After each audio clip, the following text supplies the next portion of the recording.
park sits on what is originally known as Lincoln Highway.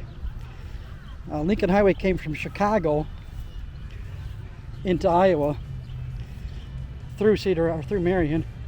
As you can see here, it kind of came where we call Highway 30 now. It came up through Lisbon, Mount Vernon, but it cut off of where 30 now is and went clear up in through Marion here, right up to where we are now. And then down, it connected off Johnson Avenue and back out Highway 30 again. It was a Lincoln Highway that came from Chicago passing through Marion. This park sits right on that. When I was a young wee little lad, this part of the park here used to be what was called the Merriam City Pool. Just kind of a grass area and parking lot now. Well, the good old days. So as I remember this always being called Thomas Park, but now they've got this area here. It's been here for a while now. It's a Legion Park golf course. You go up there and play frisbee golf. Just leading up the path there. I remember riding on this many times, and none of this was paved. It's fairly new, the last couple of years. Anybody growing up in this area remember this bridge? This would cross the park over into the football field. I remember many Friday night football games, leaving the game and coming over here and messing around in the park, doing unspeakable things, of course. Crossing the creek here. Indian Creek. Many memories of this. Recently, I haven't been here for a while now, but recently it looks like they've taken out a whole lot of trees. I'm not sure why or what the purpose or what's going on and what they're doing here, but a lot of trees have been removed recently. This used to be way more shaded, way more covered. We'll get up here farther back the direction I came and see what we can see up that direction. You can kind of see along here where a lot of the trees have been removed. Kind of odd. I'm not sure if these are all damaged a few years ago in the derecho. 2.5 years ago, actually. And they finally just got around to removing them all, or why? Kind of missed the shadiness of this trail. There used to be a lot of shade right along here. Tons of shade coverage. So you can kind of see here again where there's just a ton more trees that have been removed.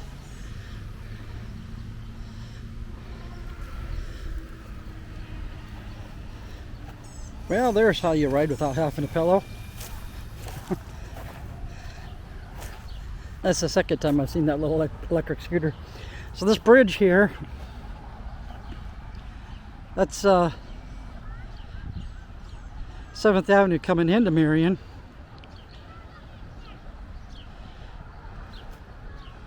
And up here is the entrance to the park.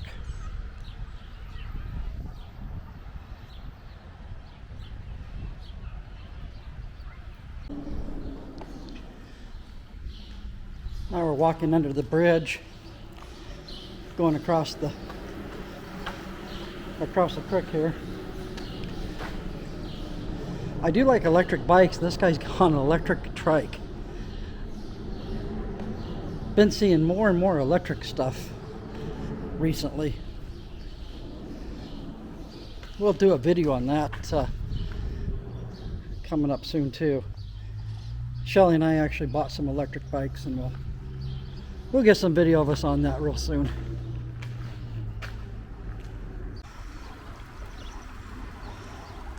I love water. Here's some kind of more area of the water coming through to the creek. Beautiful day. Beautiful day to record some of this. Coming up to the old Milwaukee Railroad Bridge. This has been repurposed and is now a pedestrian bridge that crosses over 7th Avenue in Marion. Also right in this area crosses over the creek. We'll get up to that. Walk on that here in a few minutes. Well, this is new, something I hadn't seen before. Little directional road sign. We're technically on the Grant Wood Trail system. If I keep going forward, I'll be on the Boysen Trail. If I go up over the bridge, we'll get into Marion, uptown Marion, or down on the take you to the Cedar Valley Trail. I don't know how long this sign has been here, if this is new.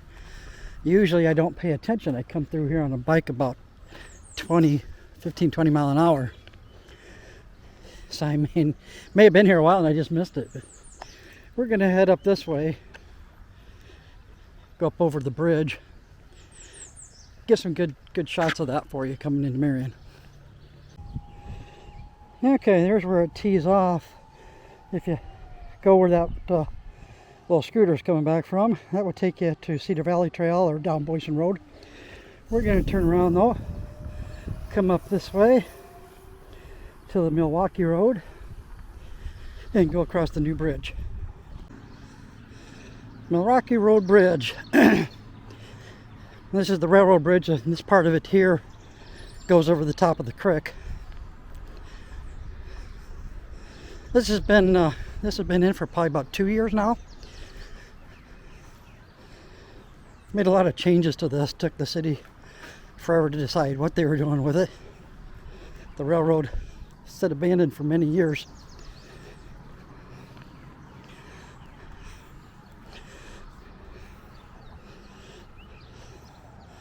And you can look down here.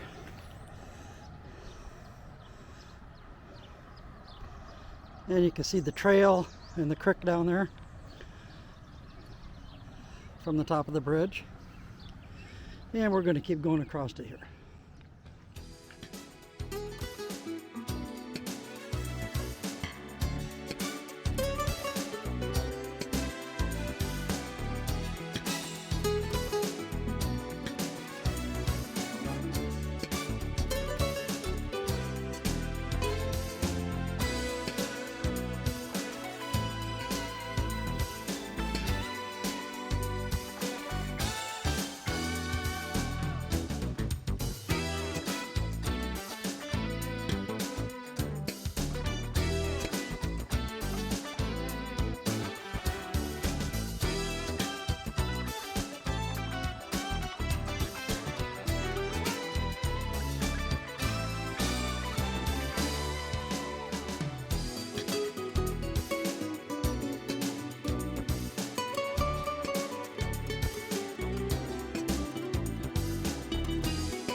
Coming back down the hill, back underneath the railroad bridge.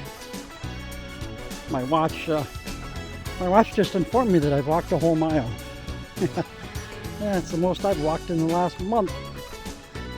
But time to get back in shape, so I walk, you get videos.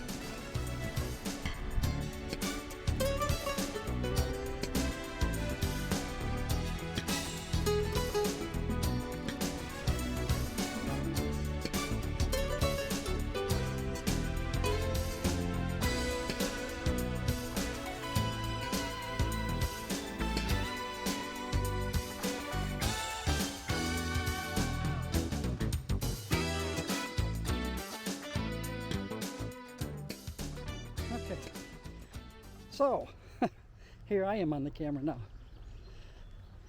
Anybody that knows me knows this is kind of hard for me because I don't like being on camera. I don't like the sound of my voice. I don't like how I look on camera. I hate it. But if I'm going to start a YouTube channel, which is the intent of this is why I'm shooting video for you. So the whole reason for this is so I can start a YouTube channel, and I guess I'm going to have to step out of my comfort zone and learn how to be on camera more. So here we are recording. So I hope you enjoy and have fun watching the videos.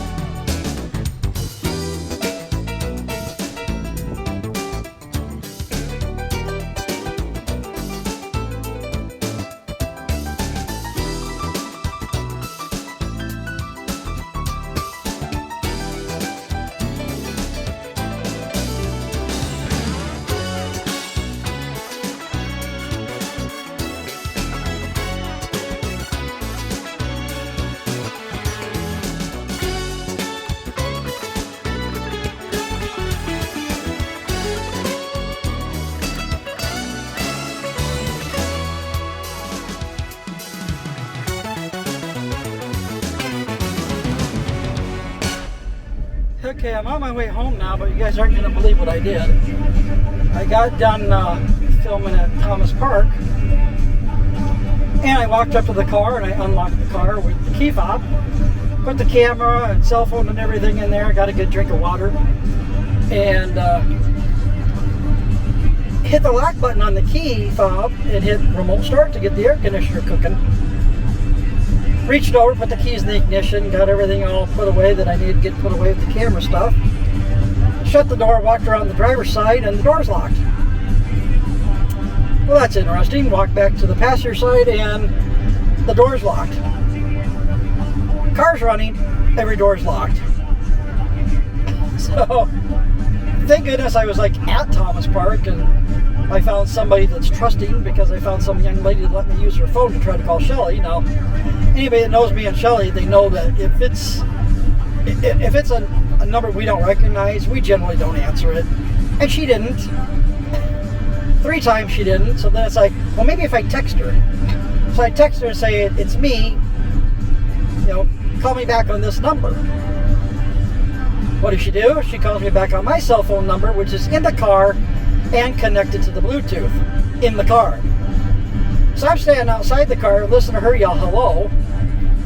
She can't hear a word I'm saying. So I'm like, oh, this is just not going to end well. So I'm like, well, let me try to call her with your phone one more time and see if she'll finally pick it up. Thank goodness she did. The whole purpose of that was because we have OnStar, and she could, and did, open up the OnStar app for me and hit the unlock button for my car, because both cars are connected to the app on both phones. So long story short, my dumbass locked my keys in my car with it running, and had to have my wife unlock it.